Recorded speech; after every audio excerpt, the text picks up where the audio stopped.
എൻ്റെ ചരിത്രത്തിൻ്റെ രണ്ടാം ഭാഗം ആണ് ഞാനിപ്പോൾ ഇവിടെ പറയാൻ ഉദ്ദേശിക്കുന്നത്. മത്തളപ്പാറ താമസം തുടങ്ങിയതിന് ശേഷം ചെറിയൊരു കുടിലൊക്കെ കെട്ടി 5 സെൻറ്റ് സ്ഥലം ഉണ്ടാവും എന്നറിയില്ല കേട്ടോ. അത്ര കുറഞ്ഞ സ്ഥലമുള്ളൂ. ഫോറസ്റ്റ് ഏരിയയാണ്, ഫോറസ്റ്റിന് ചാരിയാണ് സ്ഥലങ്ങളൊക്കെ ഉള്ളത്. ഇവിടെയൊക്കെ എല്ലാവരും അങ്ങനെ അന്ന് പണ്ട് കാലത്തൊക്കെ സ്ഥലം വെട്ടിപ്പിടിച്ച് അങ്ങനെയൊക്കെ ഉള്ള ഒരു കാലഘട്ടത്തിലാണല്ലോ ഇവിടെ എത്തിപ്പെടുന്നത്. അപ്പോൾ ഇവിടെ 5 സെൻറ്റ് സ്ഥലം വാങ്ങി അതിന് ഫോറസ്റ്റിന് ചാരിയായിരുന്നു. അതിൻ്റെ ബാക്കിലൊക്കെ ഇവിടെയുള്ള ആളുകളൊക്കെ അങ്ങനെ ഫോറസ്റ്റ് വെട്ടി കയറി പട്ടയൊക്കെ ഉണ്ടാക്കിയ ആളുകളൊക്കെയാണ് കൂടുതലും. അങ്ങനത്തെ ഒരു ഏരിയയിലാണ് നമ്മൾ വന്നത്. ആ കാലത്ത് ഇവിടെ സ്കൂളിലും മദ്രസയിലൊക്കെ പോകാൻ ആകുന്നതിൻ്റെ മുന്നേ ഇവിടെ കുറേ പാടങ്ങൾ മാത്രമാണല്ലോ, അല്ലാതെ ഒന്നും കാണാൻ പറ്റണില്ല. ഈ പാടത്ത് കൂടെ എപ്പോഴും ചെളിയും വെള്ളമൊക്കെ, ആ ചെളിയിൽ ഇറങ്ങി കളിക്കലും. ഇവിടെ പാടമായതുകൊണ്ട് തന്നെ വെള്ളത്തിന് ഒരു ബുദ്ധിമുട്ടുണ്ട്. അത് ഇഷ്ടം പോലെ വെള്ളം. ആ തോടുകളൊക്കെ ഉണ്ട്. ഈ തോടിലൊക്കെ പോയിട്ട് ഉമ്മൻ്റെ കൂടെ പോകും കേട്ടോ. തോടിലൊക്കെ അലക്കാനൊക്കെ പോകുമ്പോൾ അന്ന് പറഞ്ഞാൽ കിണർ സൗകര്യങ്ങളൊന്നും ഇല്ല കേട്ടോ. ഇന്നത്തെ പോലെ അന്ന് വെള്ളം എന്നൊക്കെ പറഞ്ഞു കഴിഞ്ഞാൽ നമ്മൾ എവിടെയെങ്കിലും ഒരു വീട്ടിലൊക്കെ ഒരു കിണറാണ് ഉണ്ടാകുക. അപ്പം ഇവിടെ അന്ന് കാര്യമായിട്ടുണ്ടായിരുന്നൊരു വീടില്ലത് നമ്മളെ കാര്യപ്പെട്ട് പിന്നെ കുണ്ടുകൂളി കുഞ്ഞാപ്പുവക്കാന്ന് പറയും. ആണ് ഇവിടുത്തെ ഞങ്ങളെ ഏരിയയിൽ ഒക്കെ ഉള്ള അത്യാവശ്യം ഒരു പൈസ ഉള്ള ഒരാളും സ്ഥലങ്ങളൊക്കെ കൂടുതലുള്ള ഒരാളും.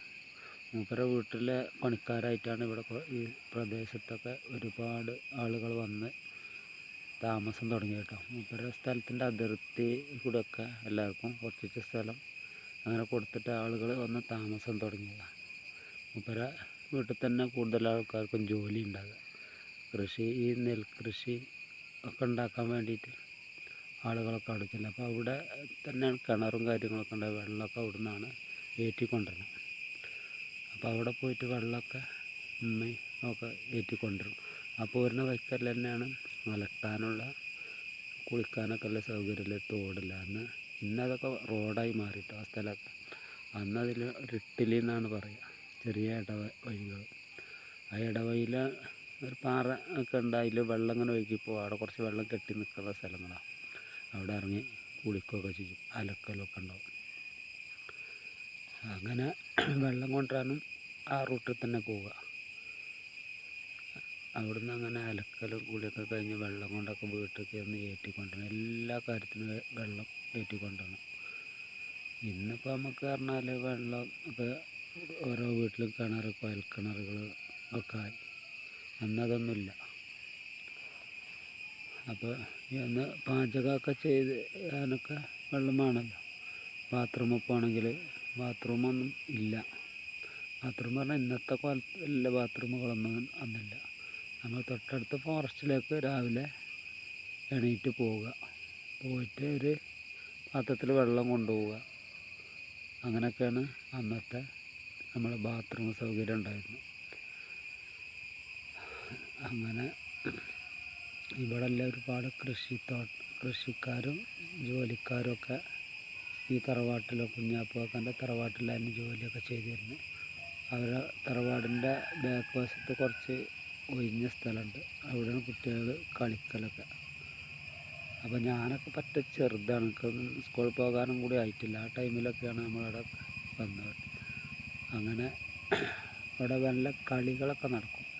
അതായത് ഈ സാറ്റ് കളി, അതേമാതിരി ഗെയിം പറഞ്ഞാൽ നമ്മൾ ചെറിയ ഇന്നത്തെ ക്രിക്കറ്റ് ബോളിൻ്റെ അത്ര പോകുന്ന ബോളുണ്ടാവും. ആ ബോൾ കൊണ്ട് ഇങ്ങനെ 10-15 അട്ടിക്ക് ഈ ഓടും പൊട്ട് ഇങ്ങനെ അട്ടിക്കട്ടിക്ക് വെച്ചിട്ട് അത് ഒരാൾ പിന്നെ ഈ പന്തും കൊണ്ട് എറിഞ്ഞാൽ അത് നന്നായിട്ട് മറിഞ്ഞു പോകും. മറിഞ്ഞ് വീണ് കഴിഞ്ഞാൽ പിന്നെ അത് ഈ പന്ത് എല്ലായിടത്തും അങ്ങനെ പോകുമ്പോൾ 2 ടീമായിട്ടാണ് ഉണ്ടാകുക. അതിലൊരു ടീം ഈ പന്ത് പിടിച്ചിട്ട് ഈ മറ്റുള്ള ടീമിൻ്റെ ആളെ എറിഞ്ഞ് തട്ടിക്കഴിഞ്ഞാൽ ഇത് ഔട്ടായി. അതാണ് സിസ്റ്റം. അപ്പോൾ ആ ഏറ് തട്ടാതെ ഈ ഗെയിം ഫുള്ളാക്കണം. ഫുള്ളാക്കുകയെന്ന് വെച്ചാൽ ഈ എറിഞ്ഞ് വീഴ്ച ഓടും പൊട്ടുകളുണ്ടല്ലോ, 10 15 ഒക്കെ ഉണ്ടെങ്കിൽ അത് അട്ടിക്കട്ടിക്ക് വെച്ച് കഴിഞ്ഞാൽ ഗെയിമില്ല സില്ല് എന്ന് പറഞ്ഞാൽ അതോട് കൂടി ആ കളി പൂർത്തിയായി എന്നാണ്, ജയിച്ചു എന്നുള്ളതാണ്. അങ്ങനത്തെ ഒരു കളിയായിരുന്നു. അപ്പോൾ അതൊക്കെ അങ്ങനെ ഞാൻ കളിക്കാനൊന്നും ആയിട്ടില്ലെങ്കിലും ഞാനതൊക്കെ കണ്ടിരിക്കും. അങ്ങനെ ഒരുപാട് കളികളൊക്കെ ഉണ്ടായിരുന്നു. ആട്ടം അന്നത്തെ കളിയൊക്കെ ഒരു വ്യത്യസ്തമായിരുന്നു. ഇന്നത്തെ പോലത്തെ എല്ലാ കളികളൊന്നുമല്ല, അന്ന് നമുക്ക് ആസ്വദിക്കാൻ നല്ല പറ്റുന്ന കളികളായിരുന്നു. അതേപോലെ തന്നെ ആട്ടം എന്ന് പറഞ്ഞാൽ ഒരു റൗണ്ട് ഇടും. റൗണ്ട് ഇട്ടിട്ട് അതിൻ്റെ ഉള്ളിൽ ഒരു ടീമുണ്ടാവും, പുറത്തൊരു ടീമുണ്ടാവും. പുറത്തിരിക്കുന്ന ടീം അകത്തുള്ളവരെ വലിച്ച് പുറത്തിടണം. അതായത് ഒരാളെ പിടിച്ച് പുറത്താക്കുമ്പോൾ അയാൾ ശ്വാസം പോകാൻ പാടില്ല. ശ്വാസം വിട്ട് കഴിഞ്ഞാൽ അയാൾ ഔട്ടായി. ശ്വാസം വിടുന്നതിൻ്റെ മുന്നേ ആളെ പുറത്താക്കണം. അങ്ങനെയൊക്കെയുള്ളൊരു കളിയാണ് കുട്ടിയും കോലും കളി. അതായത് കുട്ടിയും കോലും എന്ന് പറഞ്ഞാൽ ഒരു വടിൻ്റെ കമ്പിന് ഒരു ചെറിയ കഷ്ണം അതുണ്ടാവും. അതിങ്ങനെ ഒരു ചെറിയ ചാലെടുത്തിട്ട് ഒരു ചെറിയ കമ്പ് വെച്ചിട്ട് അത് തോണ്ടി പറത്തി വിടണം. അത് അവിടുന്ന് പിന്നെ ആൾ എറിഞ്ഞ് വരുമ്പോൾ നമ്മൾ ഈ വടി കൊണ്ട് അടിച്ചു വിടണം. അടിച്ചു വിട്ടിട്ട് എത്ര ദൂരം പോയി ചാടണം അത്രയും ദൂരം വരെ ഇയാൾ ഒറ്റക്കാലിൽ ചാടിപ്പോകണം, ടൈമത്ത് വിടണം. അങ്ങനെയൊക്കെയുള്ള കളികളാണ്.